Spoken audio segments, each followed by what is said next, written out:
109. Pascal, the three, good! All-star. Swatted by Boucher. Chris soaring in, finger roll. Little French pastry right there. Gotta love it. Bonjour. Ça va? Ça va bien. Et toi, ça va? Ça va bien, ça va bien. On va rentrer dans le top 7 de la rotation maintenant avec Serge Ibaka. Serge Ibaka qui tournait à 27,5 minutes cette année, 16 points, 8 rebonds, 0,8 contre, plus de 50% au tir, près de 40% à 3 points pour Serge Ibaka cette saison, quand même, c'est impressionnant. Et au lancer franc, il tournait à 74%, ce qui est pour un intérieur est très bien. Par rapport aux notes, moi je lui ai mis 18, Max lui a mis 18, Alex et Victor vous lui avez mis 16 et Étienne a mis 15. On va commencer avec Étienne. J'ai vraiment pas de chance, je suis direct dans les extrêmes à chaque fois. Ouais, je pense que c'est plus mon système de notation. Comme je te disais dans mes commentaires, Serge Ibaka, depuis l'été dernier, tu te souviens, on avait discuté avec lui dans le vestiaire et on lui avait demandé concrètement pourquoi il tirait le plus à 3 points. Et la réponse du type, c'est que cette année, il s'est mis à tirer à 3 points. Il a commencé à s'entraîner l'été dernier. Et donc moi, ce que je vois sur le terrain aujourd'hui, c'est un tir qui est, comme il est en train de changer, il est moins efficace que les années passées. Alors j'ai pas regardé la stat au niveau de sa carrière à 2 points. Il est à 2 points, il est à peu près pareil. Il est plutôt constant. Mais le fait que, en fait, ce qui m'a gêné du coup, c'est que quand Ibaka tire à 3 points, mais il n'y a plus ce petit run qu'il avait pour aller chercher le rebond, notamment le rebond offensif. J'aurais apprécié voir plus Ibaka dans des phases de rebond offensive où finalement, même si c'est pas lui qui avait la balle qui allait tirer à 3 points, mais il était quand même à 3 points dans l'attente de quelque chose. Peut-être d'un flash au panier, donc qui est un sprint au panier, ou peut-être d'un catch and shoot traditionnel, parce qu'il voulait tirer plus à l'extérieur. Donc il y avait ce côté-là un petit peu qui m'a gêné. Je pense qu'il y a besoin d'ajuster un peu, mais c'est pas trop mal. Je trouve que ça peut bien correspondre aux joueurs. Et dans l'ensemble, il a quand même tenu la baraque quand Gasol y était blessé. Et ça, on l'enlèvera pas. Hein. Le bonhomme, il a assuré comme un chef. Il a assuré comme un chef. Il était là. Donc moi, je lui mets un 15 parce que je trouve que, je sais pas, ce tir-là, ce fameux tir à l'extérieur, j'ai envie de voir ce que ça va donner l'an prochain en fait. Max? Moi, c'est ma meilleure note de toutes mes notes. Ce qui est étonnant, hein, on pourrait croire que c'est pas à Serge Ibaka que j'allais la donner. Moi, j'ai mis une note que j'ai quantifiée comme généreuse. Et pourquoi généreux? Parce qu'Ibaka était très généreux toute la saison. Il a donné de sa personne, il a joué beaucoup. Il a servi en l'absence de Gasol. Il est, pour moi, statistiquement, si on analyse les stats, dans la meilleure saison de sa carrière. Il est sans doute, comme il l'a dit lui-même aussi, dans l'équipe qui lui correspond le plus de sa carrière. Il est épanoui à Toronto, il est épanoui avec ses coéquipiers et Serge est partout sur le terrain. Donc, moi j'espère, c'est ce qu'on a dit dans le précédent podcast, que c'est lui qui est l'option numéro 1 de notre free agency, des contrats signés pour Masai, parce qu'il a fait une super saison et j'attends qu'il continue ainsi. Moi, je vais rapidement rejoindre Max. J'ai mis 18, c'est ma meilleure note de l'équipe aussi. Pour moi, on pouvait pas en fait en attendre plus de Serge Ibaka. Il fait l'une des meilleures saisons de sa carrière. C'est le joueur le plus régulier de la saison. Il a été juste parfait pour moi. J'ai rien d'autre à lui demander en fait. Je vois pas ce qu'il peut faire de plus. Je suis d'accord avec toi, Étienne. Peut-être on peut le voir plus dans la peinture, mais en fait, il s'adapte au jeu de la NBA actuelle qui malheureusement, et j'aime pas ça, écarte les intérieurs. Il y a de moins en moins d'intérieurs qui jouent au poste. Ça, c'est à mon grand regret. Mais il a parfaitement su s'adapter. Il fait la meilleure saison de sa carrière. Comme tu dis, Max, il est super intégré. Il se plaît à Toronto et j'espère qu'il restera. J'ai rien de plus à dire. Pareil, cette saison, Ibaka, il a fait exactement ce qu'on lui demandait. Quand Gasol a été moins bien ou même blessé, il a répondu présent. Il a joué, tu le disais, une des meilleures saisons de sa carrière, si ce n'est la meilleure. Après, quand on voit aussi le jeu de Chris Boucher, on peut facilement admettre que la présence de Serge Ibaka dans le roster, elle elle a été impactante dans le jeu de Chris Boucher. Ibaka, il a aussi un impact en dehors du parquet, ça faut pas l'oublier, dans le marché de Toronto, dans l'aspect, dans l'image de la franchise et de la joie des joueurs d'être à Toronto, de la vie à Toronto. Ibaka est quand même assez impressionnant. Il est extrêmement important et c'est ce qui fait aussi que c'est alors à égalité, il me semble, dans toutes les notes que j'ai mis, mais il est en haut clairement une des plus grosses satisfactions de la saison. Et Victor, pour conclure sur Serge Ibaka. Ouais, non, mais alors j'ai mis 16, mais c'est vrai que si on peut se permettre voilà, de réajuster un petit peu les notes, je mettrais plutôt 17, 17,5, un truc un petit peu dans ce style-là. Moi, je suis content par rapport au fait qu'il a su s'adapter, il a su vraiment reprendre des couleurs et s'imposer comme un des leaders de l'équipe. Mais justement, j'aurais voulu en fait qu'il prenne vraiment un peu plus d'importance en termes de leadership au niveau de ce roster. Je l'ai senti peut-être pas en retrait, mais qu'il avait peut-être pas forcément la bonne approche par rapport au leadership que devait avoir Siakam, etc. Je pense qu'il y avait un petit problème de leadership dans l'équipe. Pas grave, hein, évidemment. C'est très nuancé et pas très très important, mais voilà, je pense que Serge avait besoin aussi de s'imposer peut-être un petit peu plus et aussi par la même occasion de s'imposer un peu plus dans la raquette. Alors effectivement, il s'adapte au jeu de la NBA, qui est pas forcément le basket que j'aime particulièrement, mais voilà, je pense qu'il peut faire beaucoup d'autres choses. Et voilà, on va dire 17,5. Après, ça reste une très très bonne note, évidemment. Mais maintenant, il faut juste que j'espère garder Serge l'année prochaine. Mais il faut juste voir maintenant quelle place lui donner, on va dire, dans la hiérarchie des leaders à Toronto. Est-ce qu'on laisse Pascal, qui est encore relativement jeune et qui éclot finalement dans l'équipe, ou est-ce qu'il faut lui donner la place aux côtés de Kyle pour s'imposer dans l'équipe? Voilà, c'est juste ce petit manque de leadership que je lui reproche, mais sinon c'est rien de grave en soi. Parfait, on a bien fait le tour pour Serge Ibaka. On va passer à Marc Gasol. Marc Gasol, les stats sur la saison. Le gros point noir, ça sera seulement 35 matchs. Donc en 35 matchs, il tourne à 27,7 minutes pour 7,6 points, 6,3 rebonds, 3,4 passes et un bon pourcentage au tir, 40% à 3 points, un peu moins dans le général, 41%. Mais pareil, comme on le disait pour Ibaka, il s'est beaucoup écarté, il a beaucoup shooté de loin cette saison. Les notes pour Marc Gasol.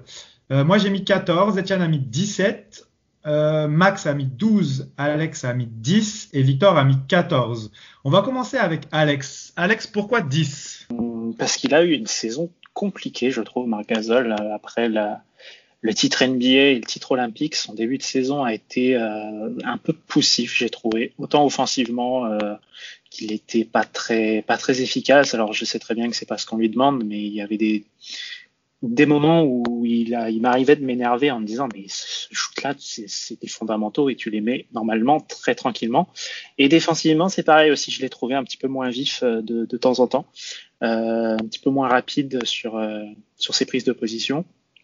Il est remonté en rythme un peu plus au fur et à mesure que la saison se passait. Puis après, il y a eu la blessure. On savait pas trop ce que ça allait donner. On sait qu'il est extrêmement important, un peu comme d'autres joueurs, il est capable d'impacter l'équipe, qu'il soit sur le parquet ou sur le banc. Mais ouais, ça a été une saison compliquée. On s'attendait un petit peu à mieux. Je garde quand même en mémoire, voilà, Embiid a toujours du mal avec l'espagnol. Ça, c'est quelque chose qu'on va pas lui enlever. Mais ouais, j'ai trouvé que ça a été une saison compliquée pour Marc Gasol cette année. Max, t'es un peu sur la même longueur d'onde, 12. Oui, pour moi j'ai mis 12 parce cette année-ci il n'était pas indispensable, tout simplement. Il a été beaucoup absent. Maintenant je peux pas le mettre en dessous de 12 parce qu'il a quand même rendu des services un peu inestimables, etc. vis-à-vis de la saison passée.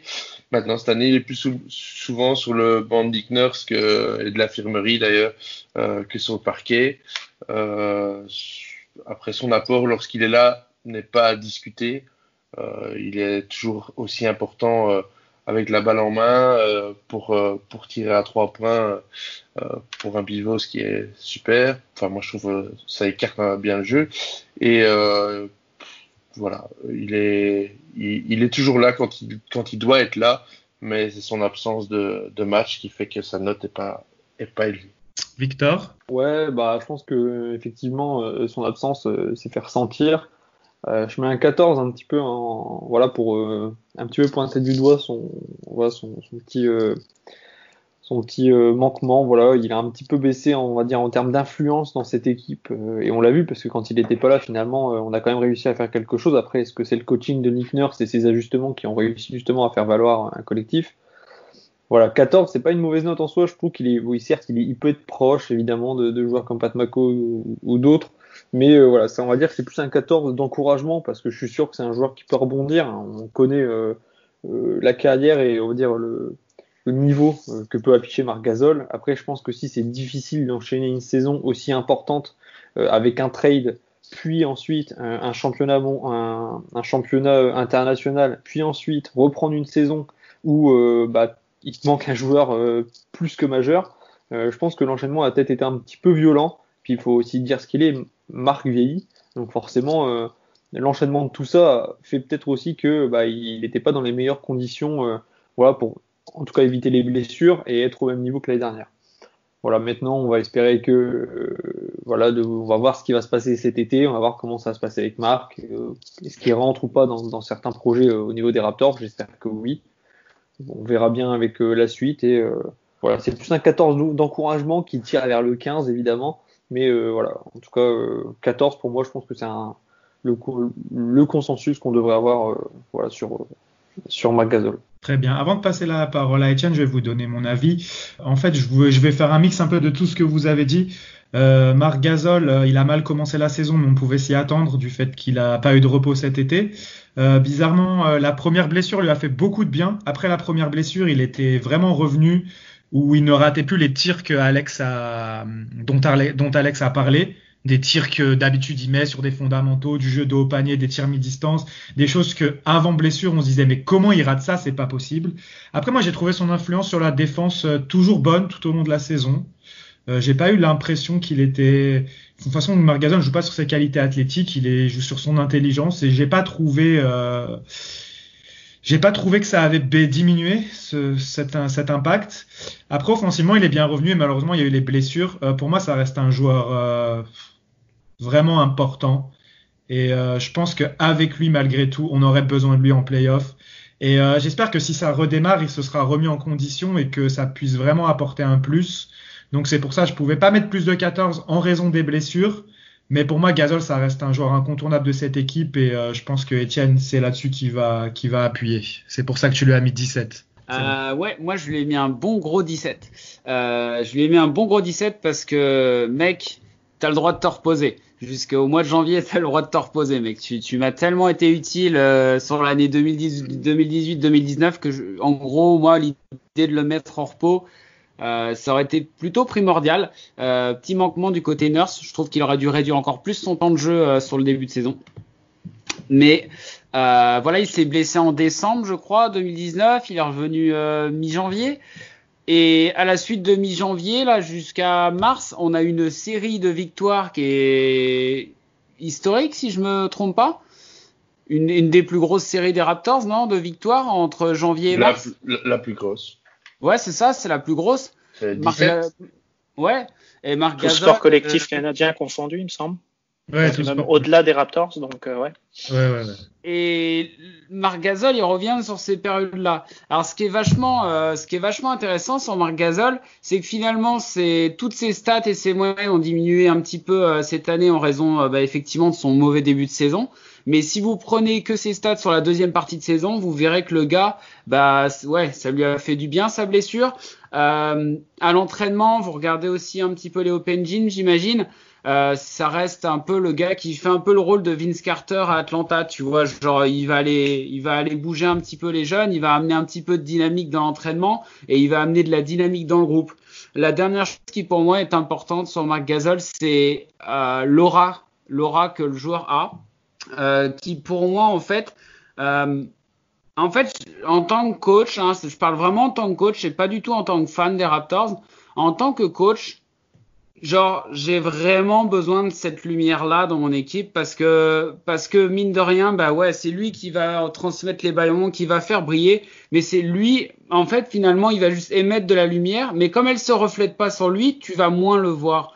Et si tu l'enlèves, c'est à ce moment-là que tu te rends compte que les autres vont être moins éclairés. Et c'est en ça que pour moi, Gasol, il est encore plus essentiel que Serge Ibaka. Mais c'est vraiment un avis de coach, c'est parce que je pense à la construction du groupe, que je pense à comment on peut confectionner un groupe. Et tu vois, genre quand il était blessé, bah moi je suis sûr que Nurse il l'a mis un petit peu dans un rôle de coach assistant pour pouvoir aider à faire progresser Boucher, etc. Il n'y a pas que l'impact de Serge Ibaka, il y a l'impact des deux intérieurs. Mais voilà, pour moi c'est un joueur essentiel encore aujourd'hui et j'ai hâte de voir ce que ça peut donner après un bon repos de Covid-19 et un été 2020. J'attends beaucoup de lui sur ce qui sera l'une de ses dernières années basket, mais je l'attends à peu près pareil et je m'attends même à ce qu'il perde du temps de jeu au fur et à mesure de l'année pour laisser place aux jeunes. Lowry for three.